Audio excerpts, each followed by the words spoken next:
جی بالکل، وزیر اعلیٰ جام کمال کے خلاف جو اپوزیشن متحد ہوئی ہے اور ساتھ ہی جو ان کے اپنے ناراض رہنما ہیں وہ بھی اس بات پر ڈٹ کے ہیں، جس کے اب سے کچھ دیر قبل جب ایک زہرانے پر ملاقات ہوئی تھی عبدالقدوس سوینجو سے تو انہوں نے واضح کر دیا تھا کہ وہ جام کمال کو نہیں مانتے۔ اس کے بعد جو چیئرمین سینٹ ہے طارق زنجانی، ان کی وزیر اعلیٰ بلوچستان جام کمال سے وزیر اعلیٰ ہاؤس میں اہم ملاقات جاری ہے۔ اس میں بلوچستان عوامی پارٹی کی سینئر قیادت بھی موجود ہے، جس سے چیئرمین سینٹ نے جو ناراض رہنما ہیں ان کے جو تحفظات ہیں اس سے جام کمال کو آگاہ کیا۔ ساتھ ہی ساتھ اب اس وقت جو بلوچستان عوامی پارٹی کی سینئر قیادت ہے وہ بھی اس بات پر مشاورت کر رہی ہے، جس طرح ناراض رہنماؤں نے -1 کا فارمولہ بتایا کہ جام کمال کے علاوہ ہر کوئی قابل قبول ہے، تو اس پر بھی جو اس وقت وزیر اعلیٰ جام کمال سے مشاورت جاری ہے، اور ساتھ ہی ساتھ اس مسئلے کا جو راستہ ہے، جو طریقہ ہے کہ کس طرح اس مسئلے سے نکلا جائے، اس پر بھی مشاورت جاری ہے۔ جی ٹھیک ہے عثمان، بہت شکریہ تفصیلات سے آگاہ کر رہے تھے۔ اس وقت ملاقات کا یہ سلسلہ جاری ہے اور ابھی تک اس حوالے سے کوئی پازیٹیو رسپانس سامنے نہیں آیا ہے۔ صادق سنجرانی کی جانب سے یہ کوشش کی جا رہی ہے کہ کسی طریقے سے مصالحت کروا لی جائے۔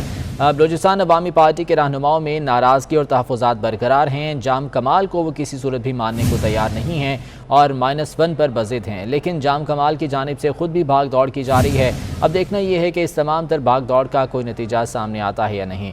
اسی بارے میں بات کریں گے، تجزیہ کار شاہد رند صاحب ہمارے ساتھ موجود ہیں۔ بہت شکریہ شاہد رند صاحب آپ کے وقت کا۔ اس وقت جو صورتحال ہم دکھائی دے رہے ہیں، ابھی تک تو جام کمال کے حق میں نہیں ہے، بہت زیادہ مشکلات میں وہ گھرے ہوئے ہیں۔ کیا صورتحال آپ بلوچستان میں آنے والے وقت میں دیکھ رہے ہیں؟ جی دیکھیں، اس وقت سچویشن جو ہے وہ 50-50 ہے، اور بلوچستان کی جو اپوزیشن ہے اور جو وزیر اعلیٰ ہے دونوں اس وقت ان 18 لوگوں کی طرف دیکھ رہے ہیں جو کہ وزیر اعلیٰ بلوچستان جام کمال کی جماعت یا ان کی اتحادی حکومت سے تعلق رکھتے ہیں، جنہوں نے اپنی ناراضگی شو کی ہے اپوزیشن کے عدم اعتماد کی تحریک کے آنے کے بعد۔ تو اس وقت وزیر اعلیٰ بلوچستان اور اپوزیشن کی جو عدم اعتماد کی تحریک ہے، دونوں جو ہے ان کا مستقبل ان 18 لوگوں کے فیصلے سے منسلک ہے جو کہ اس وقت ناراض کہہ رہے ہیں خود کو کہ وہ وزیر اعلیٰ سے ناراض ہے۔ آنے والے 24 سے 48 گھنٹوں میں جو ہے انہوں نے کوئی حتمی فیصلہ کرنا ہے، اور اس وقت جو مذاکرات کا سلسلہ ہے وہ جاری ہے، اور اگلے 24 سے 48 گھنٹوں کو بہت اہم قرار دیا جا رہا ہے، اور تحریک عدم اعتماد کامیاب ہوگی یا ناکام، اس کے اس وقت چانسز جو ہے وہ 50۔ ٹھیک ہے، شاہد رند صاحب ہمارے ساتھ موجود تھے، بہت شکریہ آپ کے وقت کا۔ اہم خبر آپ کو دیں، مریم نواز کے ٹویٹ نے حکومتی صفوں میں آگ لگا دی۔ مریم نواز نے وزیر اعظم کو ان کا پرانا وعدہ یاد دلایا تھا، لیکن حکومتی ارکان غداری کا فتویٰ جاری کرنے لگے۔ شہباز گل کا جواب کہتے ہیں کہ مریم نواز میں رتی بھر پاکستانیت نہیں۔ حماد اظہر نے کہا کہ انہیں دھرتی سے محبت نہیں ہے۔ اسی بارے میں بات کریں گے، سینئر تجزیہ کار نوید چودھری صاحب ہمارے ساتھ موجود ہیں۔ بہت شکریہ نوید صاحب آپ کے وقت کا۔ کوئی ایسی بات مریم نواز صاحبہ نے نہیں کی تھی، صرف اتنا ہی لکھا تھا کہ سبز پاسپورٹ کی عزت کا وعدہ کیا تھا عمران خان صاحب نے، اور اس میں بھی کوئی جھوٹ نہیں ہے۔ عمران خان صاحب بارہا اپنی مختلف خطابات میں اس طرح کی باتیں وہ کرتے رہے ہیں، لیکن اس کے بعد ایسا رد عمل حکومتی ترجمانوں کی جانب سے آنا، سر کیا دیکھ رہے ہیں آپ؟ بہت شکریہ۔ دیکھیں، یہ میں سمجھتا ہوں بہت افسوسناک بات ہے کہ کوئی بھی معاملہ ہو تو سب سے پہلے کسی پر غداری کا لیبل تھوپ دینا، اور یہ جب آپ کے پاس کہنے کو کوئی بات نہ ہو، آپ اخلاقی طور پر کمزور ہوں، آپ کی کوئی ساکھ نہ ہو، تو پھر اس طرح کہتے ہیں نا جی کہ جو دلائل کا جو استعمال ہوتا ہے وہ نازیبا کلمات پر پھر ہوتا ہے۔ تو یہ وہ صورتحال ہے۔ سادہ سی بات ہے کہ پاسپورٹ کی عزت کہاں پر ہے۔ آج کا واقعہ جو دیکھیں، یہ جو نیوزی لینڈ کے والے سے ہوا ہے، جس نے بھی کرایا ہے، عدم اعتماد تو پاکستان کی ریاست اور اداروں پر کیا گیا ہے نا، اس کا جو اینڈ رزلٹ ہے وہ یہ ہے۔ اچھا، عمران خان صاحب نے کہا تھا کہ میں سبز پاسپورٹ کو بہت اوپر لے جاؤں گا۔ ہمارے پاس انٹرنیشنل سرویز آتے ہیں جس میں بتایا جاتا ہے کہ سبز پاسپورٹ پہلے سے بہت نیچے آ گیا، اور جو ہماری انٹرنیشنل پوزیشن ہے وہ سب کے سامنے ہے۔ خود ہمارے وزیر اعظم صاحب کہتے ہیں کہ مودی میرا فون سنتا نہیں، جو بائیڈن مجھے فون کرتا نہیں، تو اس سے زیادہ سکی کی بات کیا ہوگی؟ تو یہ بھی سبز پاسپورٹ کی عزت کے زمرے میں آتا ہے نا۔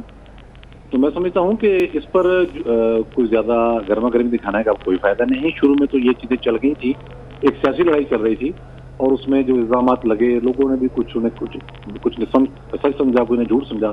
اب تو سارا دودھ کا دودھ پانی کا پانی ہو چکا ہے کہ حکومت کے پاس مطلوبہ کیپیبلٹی نہیں ہے، یہ صرف گالیاں دے کے الزامات لگا کر وقت گزارنا چاہتے ہیں، تو یہ ممکن نہیں ہے، یہ نہیں چلے گا سسٹم اب۔ ٹھیک ہے نوی صاحب، ساتھ ہی رہے گا احمد ولی صاحب بھی ہمارے ساتھ موجود ہیں، انہیں بھی شامل گفتگو کرتے ہیں۔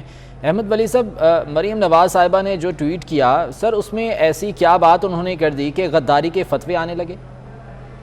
لیکن میرا خیال ہے کہ اس وقت جو پاکستان تحریک انصاف کی حکومت کے جو سپورٹرز ہیں وہ بہت زیادہ جذباتی ہیں، اور ایسا لگ رہا ہے جیسے کہ انہوں نے نیوزی لینڈ کے اوپر حملہ کر دیا ہے کہ ایک ایسا واقعہ ہوا ہے۔ اس کو دوسرے تناظر سے دیکھنا چاہیے کہ بھئی ایک ملک ہے نیوزی لینڈ جو کہ دنیا کے ٹاپ 11 کنٹریز میں سے ہے جہاں پر سیکورٹی اور ہر چیز کا بڑا خیال رکھا جاتا ہے، اور وہاں پہ اگر ان کی حکومت کو کوئی تھریٹ ملا ہے، الرٹ ملا ہے، اور یعنی کہ وہ دورے سے پہلے ملا ہے، یعنی کہ دورے کے دوران اور ارجنٹ ملا ہے، جس کے بعد ان کو فوری طور پر ایک اپنا جو دورہ ہے ان کو منسوخ کرنا پڑ رہا ہے، اور یہ حکومتی لیول پہ یہ فیصلہ ہوا ہے، تو اس پہ اگر پاکستان میں تھوڑا بہت پاکستان کی جو سیکورٹی کے اوپر تنقید کی جا رہی ہے، تو تنقید کے بدلے میں آپ یہ کہنا شروع کر دیں کہ یہ غداری ہو رہی ہے، ملک کے ساتھ غداری ہو رہی ہے۔ میرا خیال ہے یہ کہ جو منسٹرز ہیں ان کو کم از کم یہ اس لیول پہ نہیں آنا چاہیے۔ عوام جو ہیں، لوگ جو ہیں سوشل میڈیا کے اوپر بہت زیادہ تنقید کر رہے ہیں نیوزی لینڈ کے اوپر یا ایسے لوگوں کے اوپر جو تھوڑے بہت نقاد ہیں حکومت کے، ان کے اوپر تنقید کر رہے ہیں، لیکن منسٹر جو ہیں وہ اس حد تک چلے گئے ہیں کہ اگر آپ کوئی چھوٹی سی بات بھی کریں تو اس کو ملک غداری اور ملک کے ساتھ غداری کو اس سے تشبیہ دے دیں۔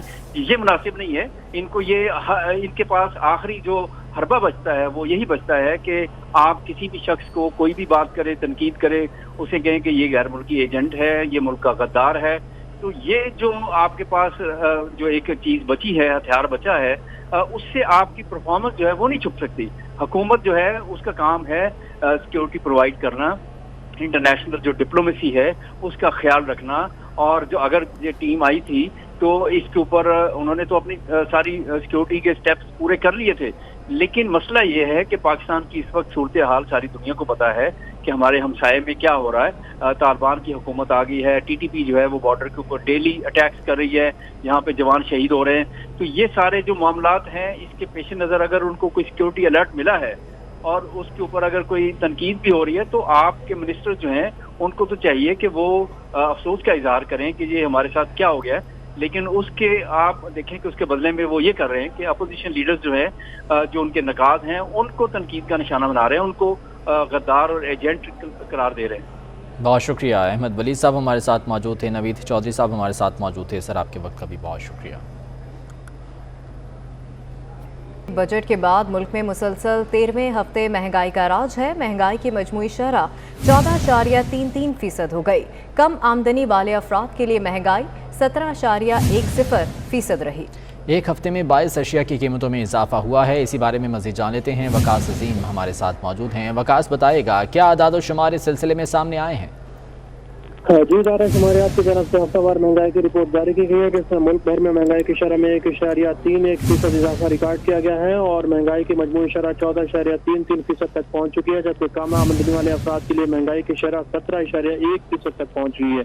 ایک ہفتے میں 22 اشیاء کی قیمتوں میں اضافہ ہوا ہے، جس میں بجلی چارجز 45 پیسے فی یونٹ بڑھائے گئے ہیں، جبکہ بجلی چارجز 5.95 سے بڑھ کر اب 6.38 فی یونٹ تک ہو چکے ہیں۔ اسی طرح 20 کلو آٹے کا تھیلا کی قیمت میں 12.11 کا اضافہ ریکارڈ کیا گیا ہے، اور 20 کلو آٹے کے تھیلے کی قیمت اب 1234.18 ہو گئی۔ اسی طرح چینی کی قیمت میں ایک ہفتے کے دوران 1.32 فی کلو اضافہ ہوا ہے، اور چینی کی اوسط قیمت اب 108.43 فی کلو تک پہنچ چکی ہے۔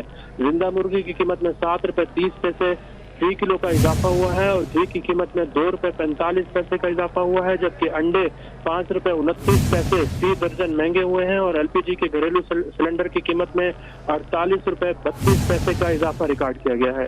جی بہت شکریہ وقاص اپڈیٹ کرنے کے لیے۔